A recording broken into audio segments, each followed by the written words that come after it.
ಶುಭೋದಯ, ನಮಸ್ಕಾರ. Welcome to YoYo Kannada. Congress ಸರ್ಕಾರವನ್ನು ಅಸ್ಥಿರಗೊಳಿಸುವ ಬಿಜೆಪಿಯ ಹುನ್ನಾರಕ್ಕೆ ಯಾವುದೇ ಸಂದರ್ಭದಲ್ಲಿ ಶತಾಯ ಅವಕಾಶ ನೀಡಬಾರದು ಎಂದು ಸೂಚಿಸಿರುವ ಕಾಂಗ್ರೆಸ್ ಹೈಕಮಾಂಡ್ ಸಚಿವ ಸಂಪುಟದ ವಿಸ್ತರಣೆ ಹಾಗೂ ಕೆಪಿಸಿಸಿ ಅಧ್ಯಕ್ಷರ ಬದಲಾವಣೆ ಬಗ್ಗೆ ರಾಜ್ಯ ನಾಯಕರಿಗೆ ಮಹತ್ವದ ಸಂದೇಶ ರವಾನಿಸಿದೆ. ಹೌದು, ಮೂಡಾ ಪ್ರಕರಣದಲ್ಲಿನ ಬೆಳವಣಿಗೆಗಳ ಬಗ್ಗೆ ಚರ್ಚಿಸಲು ದೆಹಲಿಗೆ ತೆರಳಿದ್ದ ಮುಖ್ಯಮಂತ್ರಿ ಸಿದ್ದರಾಮಯ್ಯ ಹಾಗೂ ಉಪಮುಖ್ಯಮಂತ್ರಿ ಡಿಕೆ ಶಿವಕುಮಾರ್ ನಿನ್ನೆ ಸುದೀರ್ಘ ಚರ್ಚೆ ನಡೆಸಿದ್ದು, ಯಾವುದೇ ಅನಿರೀಕ್ಷಿತ ಬೆಳವಣಿಗೆಗಳು ಘಟಿಸಿದ್ರೂ ಅದಕ್ಕೆ ಮಾನಸಿಕವಾಗಿ ಸಿದ್ಧವಾಗಿರುವಂತೆ ಇಬ್ಬರು ನಾಯಕರಿಗೆ ಹೈಕಮಾಂಡ್ ಸೂಚನೆ ನೀಡಿದೆ ಅಂತೆ. ಶತಾಯ ಮೂಡಾ ಪ್ರಕರಣದಲ್ಲಿ ಇಡೀ ಕಾಂಗ್ರೆಸ್ ಸಿದ್ದರಾಮಯ್ಯನವರ ಬೆಂಬಲಕ್ಕೆ ನಿಲ್ಲಲಿದೆ. ಇದರಲ್ಲಿ ಯಾವುದೇ ಅನುಮಾನ ಇಲ್ಲ. ಸಚಿವ ಸಂಪುಟ ಶಾಸಕಾಂಗ ಸಭೆಯಲ್ಲೂ ಈ ಬಗ್ಗೆ ನಿರ್ಣಯಗಳು ಆಗಿವೆ ಎಂದು ಹೇಳಲಾಗುತ್ತಿದೆ. ಹೀಗಾಗಿ ಹೈಕಮಾಂಡ್ ಕೂಡ ಮುಖ್ಯಮಂತ್ರಿಯವರ ಜೊತೆಗೆ ಇರಲಿದೆ. ಒಂದು ವೇಳೆ ಕಾನೂನು ಸಮರದಲ್ಲಿ ಹಿನ್ನಡೆಯಾಗಿ ಎಫ್ಐಆರ್ ದಾಖಲಾಗಿದ್ದೇ ಆದರೆ ಆ ವೇಳೆ ಉದ್ಭವಿಸಬಹುದಾದ ಪರಿಸ್ಥಿತಿಗಳಿಗೆ ಪೂರ್ವ ತಯಾರಿ ಇರಬೇಕು ಎಂದು ಸೂಚಿಸಿರುವುದಾಗಿ ತಿಳಿದು ಬಂದಿದೆ. ಮತ್ತೊಂದು ಕಡೆ ಸಚಿವ ಸಂಪುಟ ವಿಸ್ತರಣೆಯ ಬಗ್ಗೆ ಇದೇ ವೇಳೆ ಪ್ರಾಥಮಿಕ ಚರ್ಚೆಗಳು ನಡೆದಿವೆ. ಮುಂದಿನ ದಿನಗಳಲ್ಲಿ ಪಕ್ಷವನ್ನು ಮತ್ತಷ್ಟು ಬಲಿಷ್ಠವಾಗಿ ಸಂಘಟಿಸಲು ಅವಕಾಶ ನೀಡುವ ಅಗತ್ಯ ಇದೆ. ಹೀಗಾಗಿ ಸಂಪುಟದಲ್ಲಿರುವ 5-6 ಮಂದಿ ಸಚಿವರನ್ನ ಕೈಬಿಟ್ಟು ಪಕ್ಷ ಸಂಘಟನೆ ತೊಡಗಿಸಿಕೊಳ್ಳಬೇಕು. ಕೆಪಿಸಿಸಿ ಅಧ್ಯಕ್ಷ ಸ್ಥಾನದಿಂದ ಡಿಕೆ ಶಿವಕುಮಾರ್ ಅವರನ್ನ ಬದಲಾವಣೆ ಮಾಡಿ ಹೊಸಬರಿಗೆ ಅವಕಾಶ ಮಾಡಿಕೊಡಬೇಕು ಎಂದು ಸಲಹೆ ನೀಡಲಾಗಿದೆ.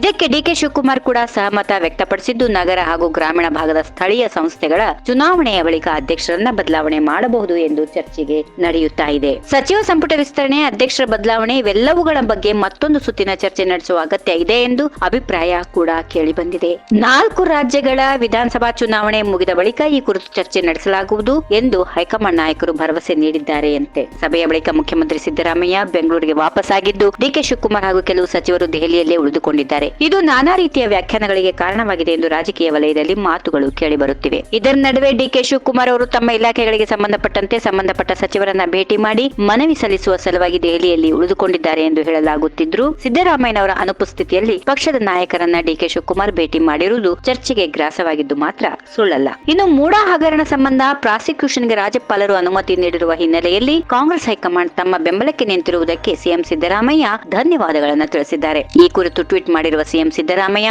ನಮ್ಮ ಹೈಕಮಾಂಡ್ನ ನಾಯಕರುಗಳಾದ ಮಲ್ಲಿಕಾರ್ಜುನ್ ಖರ್ಗೆ ಅವರಿಗೆ, ರಾಹುಲ್ ಗಾಂಧಿ ಅವರಿಗೆ, ಕೆಸಿ ವೇಣುಗೋಪಾಲ್ ಮತ್ತು ರಣದೀಪ್ ಸಿಂಗ್ ಸುರ್ಜೇವಾಲಾ ಅವರಿಗೆ ನನ್ನ ಧನ್ಯವಾದಗಳು. ಕರ್ನಾಟಕದಲ್ಲಿ ನಡೆಯುತ್ತಿರುವ ರಾಜಕೀಯ ಬೆಳವಣಿಗೆಗಳು, ರಾಜ್ಯಪಾಲರು ನನ್ನ ವಿರುದ್ಧ ಪ್ರಾಸಿಕ್ಯೂಷನ್ಗೆ ಅನುಮತಿ ನೀಡಿರುವ ಪಕ್ಷಪಾತ ಧೋರಣೆಯ ಬಗ್ಗೆ ಇಂದಿನ ಸಭೆಯಲ್ಲಿ ವಿವರಿಸಿದ್ದೇವೆ ಎಂದು ಹೇಳಿದ್ದಾರೆ. ರಾಜ್ಯಪಾಲರ ನಿರ್ಣಯದ ವಿರುದ್ಧ ನಾನು ಈಗಾಗಲೇ ನ್ಯಾಯಾಲಯದ ಮೊರೆ ಹೋಗಿದ್ದೇನೆ. ನನಗೆ ನ್ಯಾಯ ವ್ಯವಸ್ಥೆಯಲ್ಲಿ ಈ ನೆಲದ ಕಾನೂನಿನಲ್ಲಿ ನಂಬಿಕೆ ಇದೆ. ರಾಜ್ಯಪಾಲರು ತೆಗೆದುಕೊಂಡಿರುವ ನಿರ್ಣಯ ಅಸಂವಿಧಾನಿಕ ಮತ್ತು ಕಾನೂನು ಬಾಹಿರವಾಗಿದ್ದು, ನ್ಯಾಯಾಲಯದಲ್ಲಿ ನ್ಯಾಯ ಸಿಗುವ ಭರವಸೆ ಇದೆ. ನನ್ನ ಬೆಂಬಲಕ್ಕೆ ನಿಂತಿರುವ ಪಕ್ಷದ ಹೈಕಮಾಂಡ್ಗೆ ಮತ್ತೊಮ್ಮೆ ಧನ್ಯವಾದಗಳು ಎಂದು ತಿಳಿಸಿದ್ದಾರೆ. If you like this video, ಬೇಗ ಲೈಕ್ ಮಾಡಿ, ಕಾಮೆಂಟ್ ಮಾಡಿ, ಶೇರ್ ಮಾಡಿ ಹಾಗೂ ಯೋಯೋ ಟಿವಿ ಕನ್ನಡವನ್ನು ಸಬ್ಸ್ಕ್ರೈಬ್ ಮಾಡಿ.